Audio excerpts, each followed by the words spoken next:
Bonjour, aujourd'hui nous allons travailler les bases en numération pour mieux essayer de comprendre comment l'homme a construit les nombres. Alors numération, j'imagine que vous avez déjà rencontré ce mot, notamment dans les programmes de l'école, mais à votre avis, qu'est-ce que c'est exactement la numération? Donc je vous laisse 1 minute pour essayer de m'expliquer par écrit sur votre cahier ce que représente pour vous la numération? Qu'est-ce que ça peut être? Il y a numération, il y a le mot numéro, donc voilà, qu'est-ce que ça peut être? Vous pouvez faire pause et on se retrouve dans quelques secondes.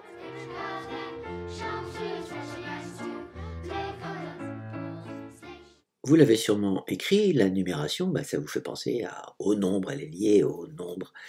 Et qu'est-ce que c'est qu'un nombre? Bah, en fait, c'est pas si simple, parce qu'un nombre, on a mis des millénaires et des millénaires à construire cette notion de nombre, donc on va essayer d'essayer de mieux comprendre bah, qu'est-ce que c'est que la numération, qu'est-ce que c'est qu'un nombre, qu'est-ce que c'est qu'un chiffre, parce que tout ça, quand on rentre en CM1, bah, c'est pas si simple finalement, et même pour les plus grands, voilà.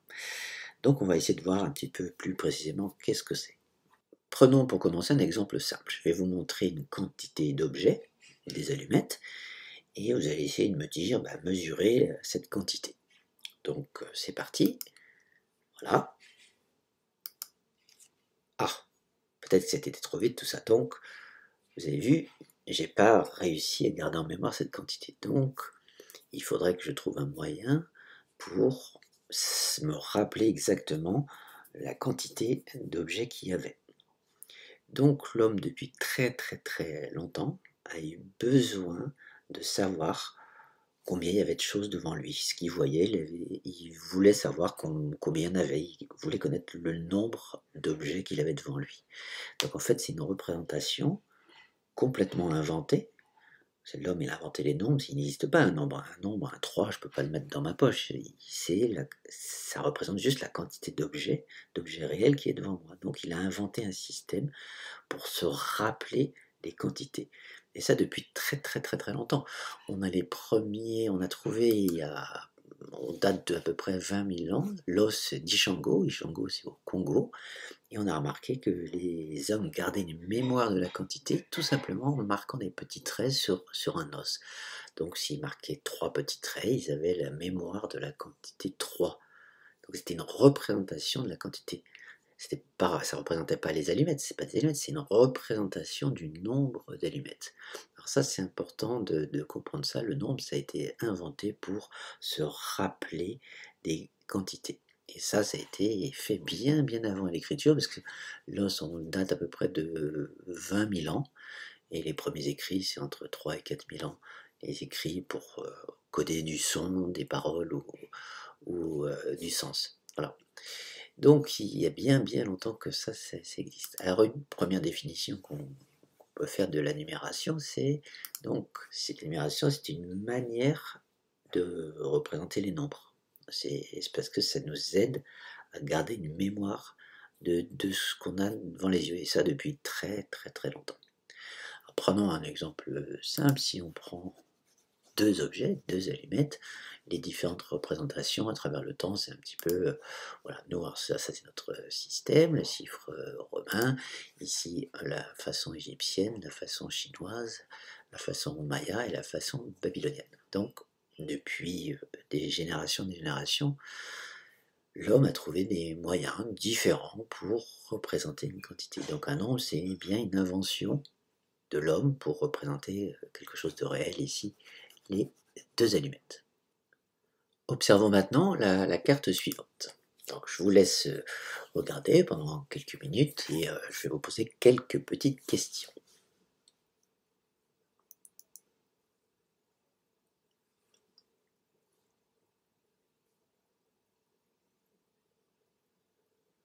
Vraiment intéressant de remarquer ici que bah, notre façon d'écrire le 7 comme vous le connaissez en Europe, et ben en fait il n'y a pas si longtemps que ça. Il y a à peu près 1000 ans. Alors, 1000 ans, ça vous paraît beaucoup, parce que vous êtes jeune, tout ça, mais 1000 ans, c'est pas beaucoup. Hein. Les premières traces de la représentation des nombres, on l'a vu tout à l'heure sur l'os d'Ishango, c'était il y a 20 000 ans environ. Donc, vous voyez, il n'y a pas si longtemps qu'on représente les nombres de la façon dont vous apprenez à l'école.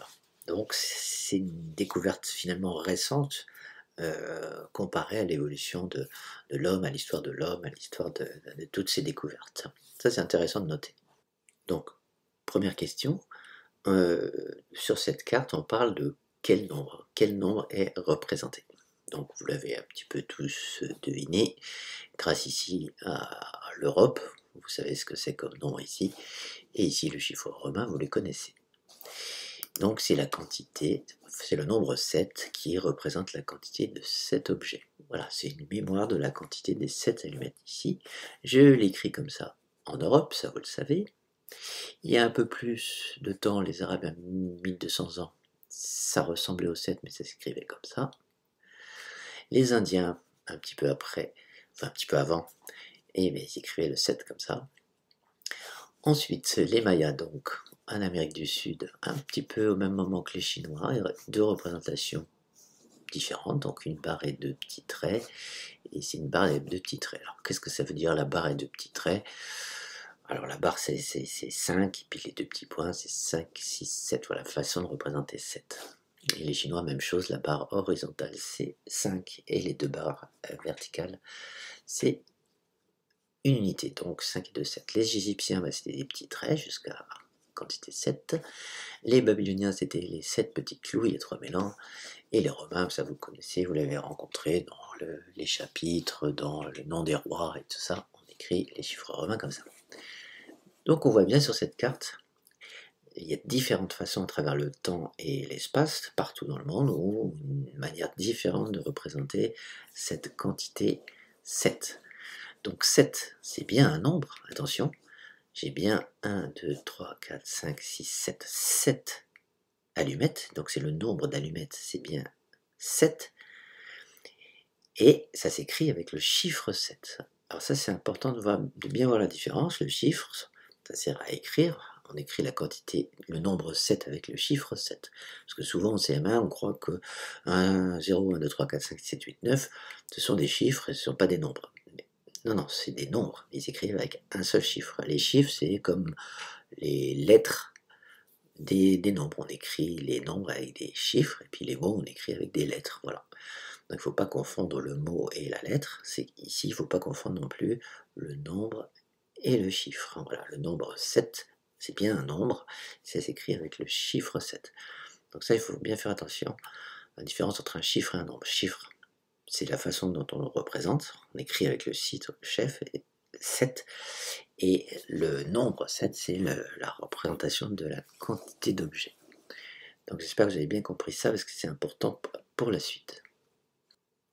Voilà, maintenant je vous laisse noter cet exemple, les différentes façons de nommer la quantité 7, le nombre 7. Donc vous écrivez les Égyptiens il y a 4000 ans, et vous faites donc 7 petits traits. Ensuite, les Babyloniens, les 7 petits clous. Ensuite, les chiffres romains, ça vous connaissez, le V avec les deux barres. Ensuite, Maya et Chinois.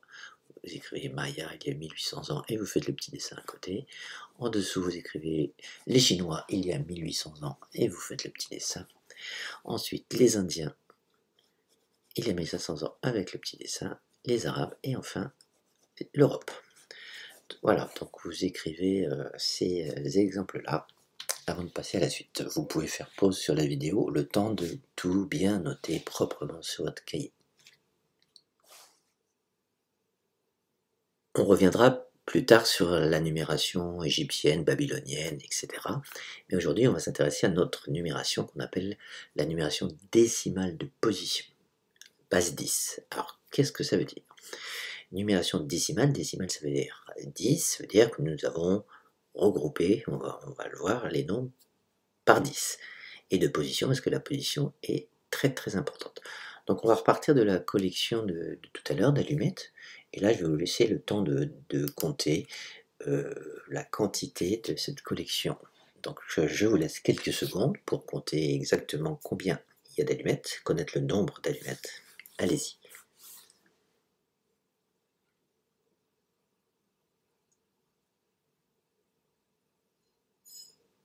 Bon, voilà, je pense que ça vous a pris un petit peu de temps, mais vous avez trouvé qu'il y en avait 24, bien sûr, 24. Voilà, ça s'écrit 2 et 4. On va voir que ça c'est important. Ensuite, il y a une chose, cette collection, ça nous a pris un petit peu de temps pour les compter. Si on avait regroupé un peu plus intelligemment, c'est-à-dire faire des constellations bien rangées, on aurait été beaucoup plus rapide. Par exemple ici, on reconnaît tout de suite, grâce au dé par exemple, ça c'est 5, et 5 et 5 ça fait 10, 10 et 10 ça fait 20, donc ici 24. Donc ça prend beaucoup moins de temps que quand c'est complètement désordonné. Donc déjà simplement regrouper c'est important. Donc ensuite on va voir qu'on a regroupé par 10 parce que sûrement l'homme à la base il a 10 doigts, il a rangé les quantités par 10. Donc comment ça marche? Ça vous connaissez un petit peu le tableau, hein. Ça c'est des rappels que je fais. Ici, donc on a les unités, les dizaines et les centaines.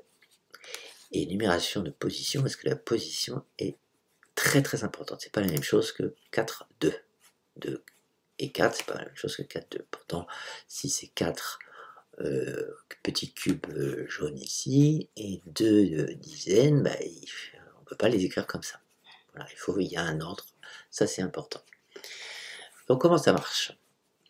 Alors, quand on dénombre une collection, pour savoir combien il y a d'allumettes, ici 24, on fait des regroupements. Alors, donc, si je regroupe par 10,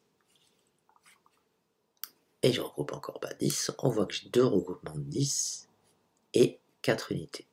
C'est ce que j'ai ici, exactement.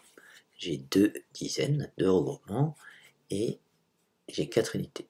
Donc toute cette quantité-là s'écrit 2 dizaines et 4 unités, parce que dès qu'on a un regroupement de 10, ça devient une dizaine, et une dizaine, ça s'écrit deuxième chiffre à gauche des unités.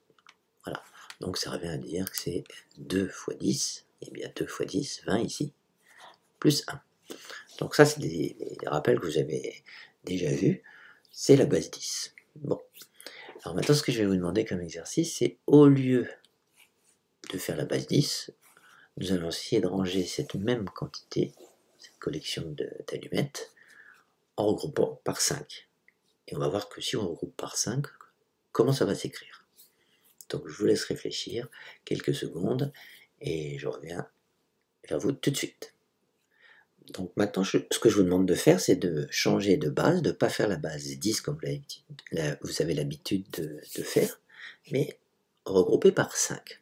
Donc j'ai appelé une base 5. Donc j'ai unité, j'ai appelé ça des cinquièmes. Ça n'existe pas comme nom, mais voilà, je fais des regroupements de 5.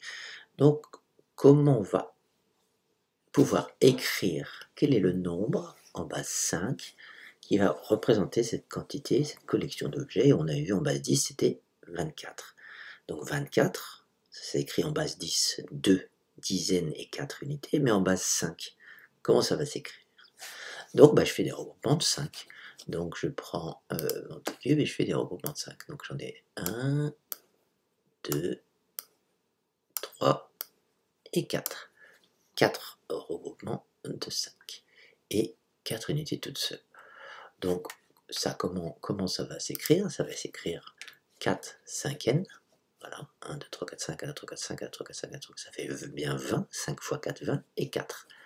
Voilà, donc ça va s'écrire comment?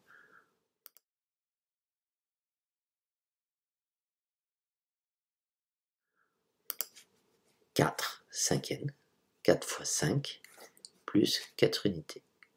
Donc ça fait 4 fois 5, 20, plus 4 fois 1, 4, ça fait bien 24. Donc vous voyez, en base 10, la quantité ici d'allumettes s'écrivait 2 et 4, 2 dizaines et 4, mais en base 5, ça s'écrit 4 regroupements de 5, 4 fois 5 et 4. Donc ça s'écrit 4, 4 en fait. Voilà, puis on peut changer de base, on peut faire la base 2, la base 3, la base 4, la base 5, la base 6, et on verra que la base 60 c'est beaucoup utilisé pour les heures, pour les choses comme ça. Donc c'est ce qu'on verra plus tard dans l'année. À bientôt.